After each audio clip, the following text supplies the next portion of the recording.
Let's talk about analyzing chord progressions. This is a really essential step to playing tunes, playing chords by ear, playing solos, improvising. This is really kind of an essential part of knowing tunes, which is to know how they move, what the key area is, and kind of the basic number system. So Christmas time is here. We have the key of F. We're in 3/4 time. So first chord is F. So F major 7. I'm playing F major 9 in this case. That's our one chord. So we can use tones straight from the key of F, right? So that works for us very well. The next chord, we have E flat 9, and with the sharp 11 as well.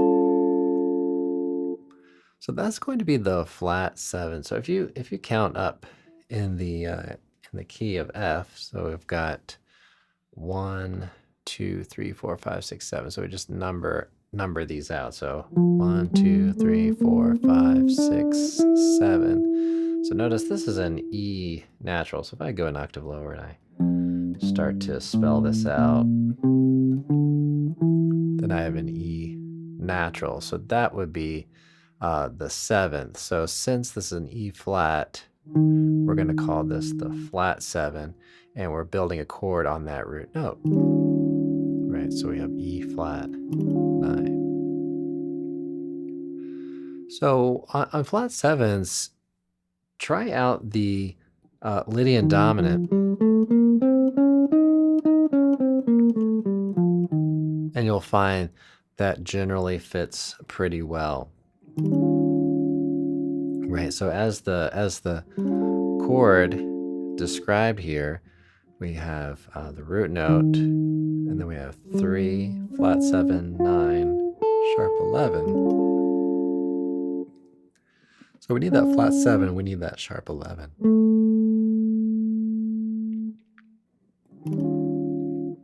Okay, now we just kind of go back. F major 7, E flat 9. Now we have B minor 7 flat 5. And then we have B flat minor, which is really just kind of helping us to pass over into A minor 7. Okay, so we have a sharp 4 chord. We have 3, and another little bit of a passing chord down to the 2. And then we have a 5 chord, but it's suspended. So we can call this B flat over the C. So that's an interesting one, because in a sense we have the 4 chord, which gives us that kind of cadence, but it's over the 5.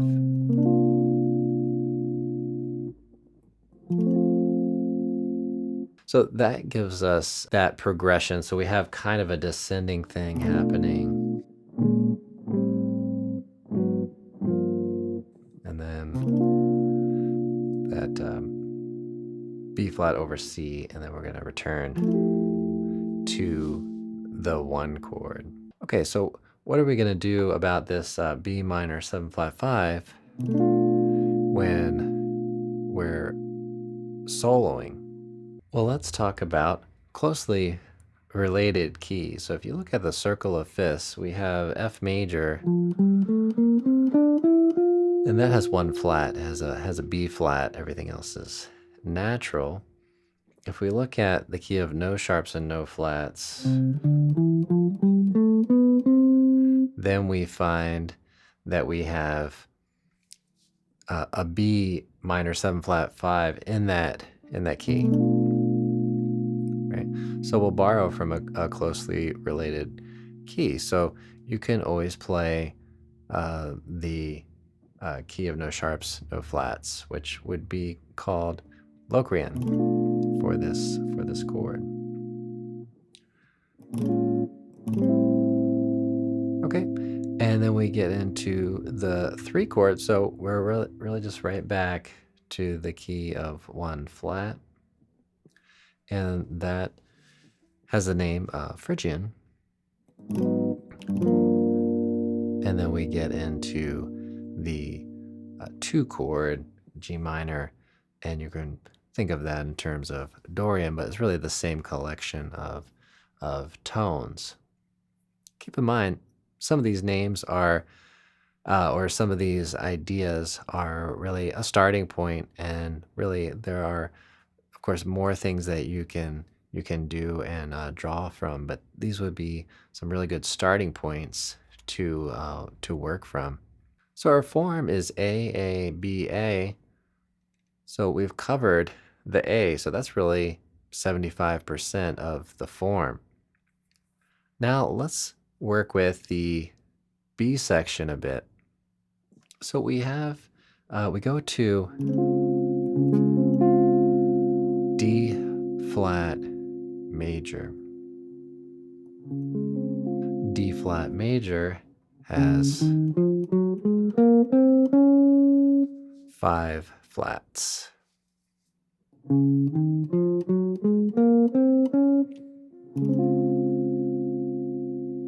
So we're going to work at that, but it's the same kind of relative thing as F. It's just now we're looking at D flat rather than F, but it's the same sort of relative sound of the major scale on D flat major 7. Now we go to, relative to D flat, we go to the 4 chord. Okay, and we have, again, a sharp 11. So here is another instance where the Lydian dominant is really going to serve you very well. And the Lydian dominant is a mode of melodic minor, but it's basically a mixolydian with a raised 11 or raised 4. So root 2, 3, 4. So mixolydian would sound like this, and Lydian dominant would sound like this.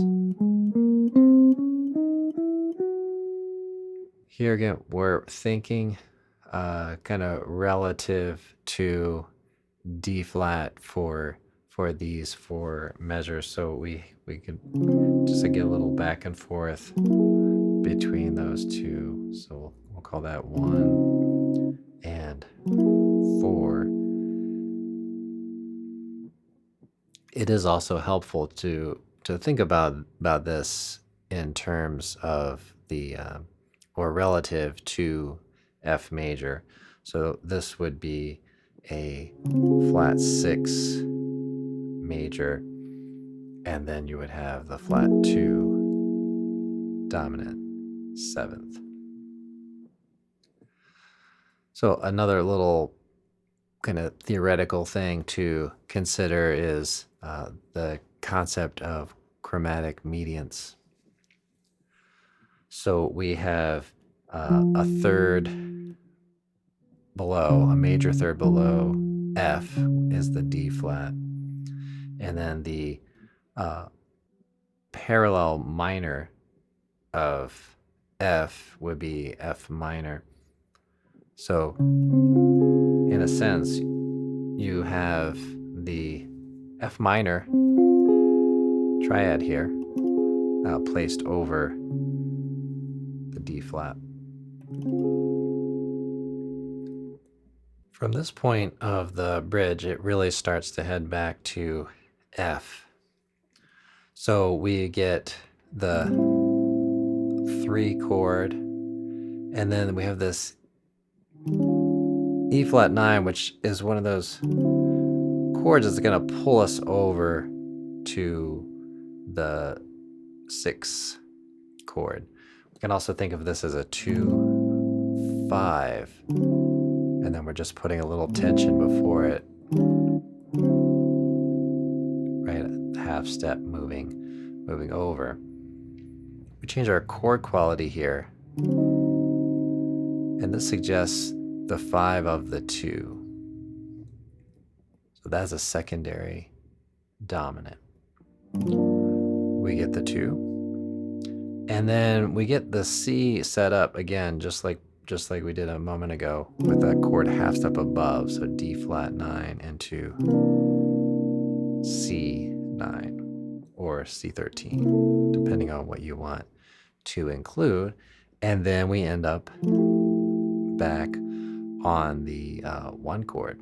So there's a lot to work with here as far as the chord progression goes, and a lot of fun that you can have improvising over this tune. So I would get this set up in iReel or Band in a Box, or record yourself playing the chord progression and then try to jam along with it.